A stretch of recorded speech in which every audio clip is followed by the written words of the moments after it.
If you own an EV charger installation company and looking to grow in 2026, and you're uncertain what digital marketing strategies you should be doing, should you be teaming up with an SEO agency that specializes in electric vehicle charging installations or a PPC agency?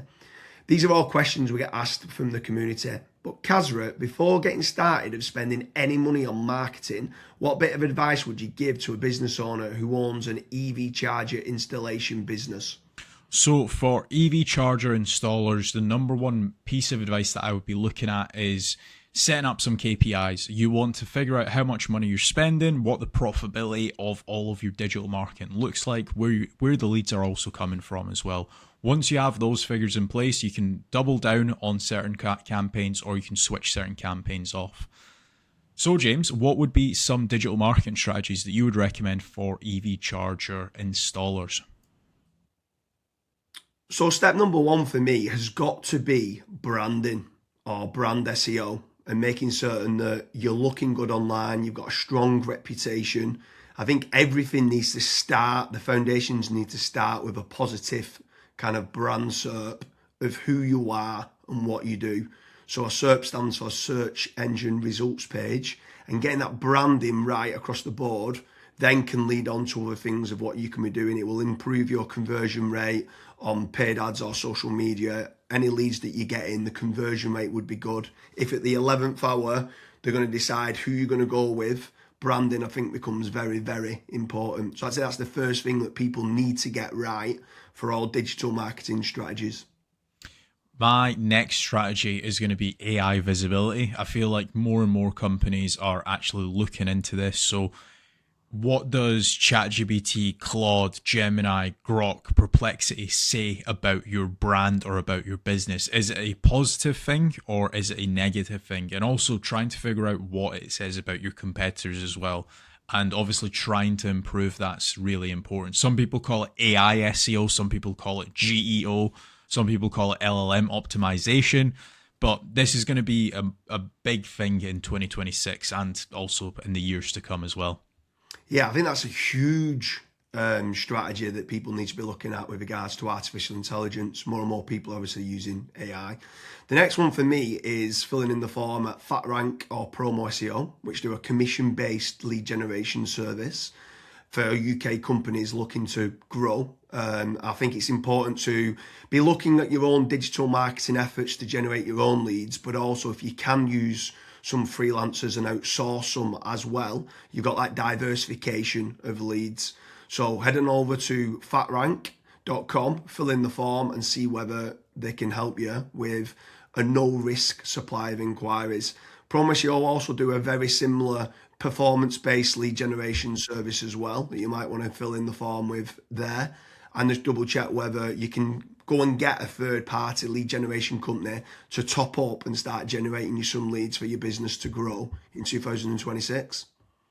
Yeah, and then next on the list is Google Business Profiles, so Google Map listings. This is like local SEO where you basically just try and get more reviews. You build out your Google Business Profile in your local area. Now, there's pros and cons to this. I think the biggest pro is that once it is actually ranking, you're going to be consistently generating leads. However, to get from nowhere, like let's say you do not have a Google Maps listing at all, to get it ranking to position number one, the issue you've got with that is there might be, let's say, a 60 or 100 review deficit. And to obviously get those reviews, you need leads. So it's one of those things. It's like the chicken and the egg. I for one just think it's good for personal branding or for branding of your company. So always try and get the Google Maps listing, but you should always know the pros and cons to it as well.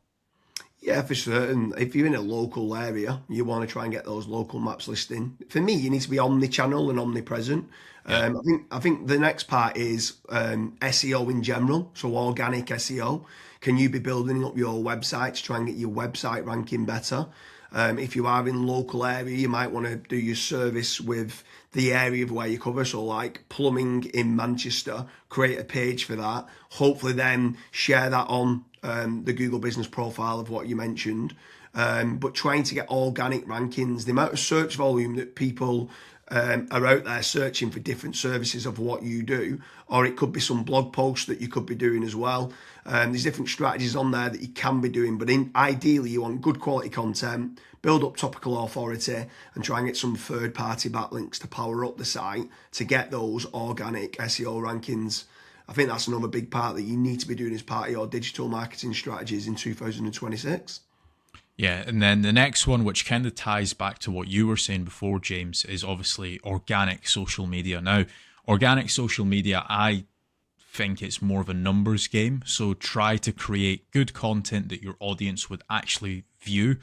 Like I see this time and time again where I look at brands and they've just published maybe 4 or 5 posts on their Instagram profile and they've not been active for 3 years, right? That's not going to drive you sales. But if you can do how-tos, if you can do guides, maybe you can do before and afters, right? If you can do content like that, that way people will see you on socials and they will actually click to actually figure out more about you, fill in the contact form. The caveat to organic social media, yes, it's free to do. It's not like PPC, for example, but it is very much a numbers game. So you want to be consistently uploading, maybe not every day, but at least 3 or 4 times a week. Yeah, for sure. On the subject of social media, paid social ads as well is massive. I'm a massive advocate of the kind of the dollar a day strategy of what people talk about. So if you are going to be taking the time to be posting every day, like you mentioned there, for organic social media, just spending a few pounds on those posts and boosting it. So getting case studies, any awards that you've won as well for reputation, and starting boosting that. You can also be running retargeting ads. So if anyone's clicked through to your website, you can be running retargeting, which is paid social as well. Different places like Meta, so whether that's Facebook and Instagram, you've got Twitter, you've got YouTube, you can be running Pinterest, you can even run in places like Reddit as well, for paid ads. And I think paid social media is still an untapped market for digital marketing strategies. Yeah. The next one is it's probably a love-hate relationship. It's PPC, right? Google AdWords or doing it on Bing, wherever. That's basically the sponsored results. So if you search for a service, it's above local SEO.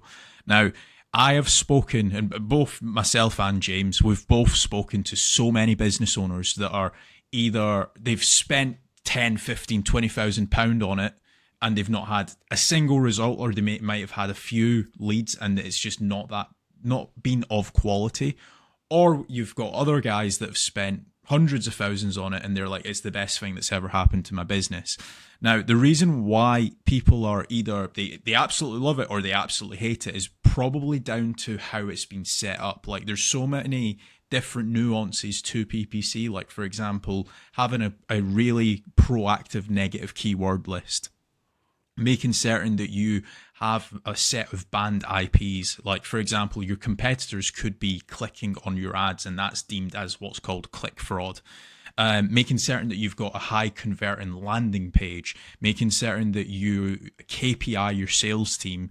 So when a PPC lead comes in, that is one of the first priorities that they actually take when it comes to contacting the lead. There's all of these different nuances, and if you're not on the ball with PPC, it's probably not going to work for your business. However, if you've got a really good, well-refined sales team, you've got a really good landing page, you've got a well-kept, up-to-date negative keyword list, you are using click fraud software, at that point, it will actually probably perform well for you. But again, just know the pros and cons to PPC. Yeah, for sure. There's certainly pros and cons. There's benefits of using it to get instant leads. But like you said, the amount of people that we speak to that have burnt a lot of budget and not had the inquiries and stuff that's come through as part of the digital marketing is pretty scary. While we're on the subject of paid, obviously we spoke about paid social ads, and now you've spoke there about PPC with Google or Bing. I'm going to throw in the mix paid ads on AI platforms. It's not fully rolled out as we're doing this video, but I know that ChatGPT are looking to try and roll out ChatGPT ads. Claude, Perplexity, other kind of LLMs might start rolling it out in 2026.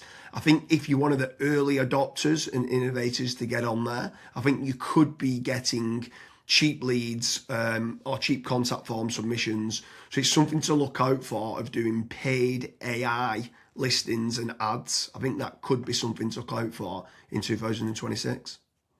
Next on the list, and this is a little bit out of control.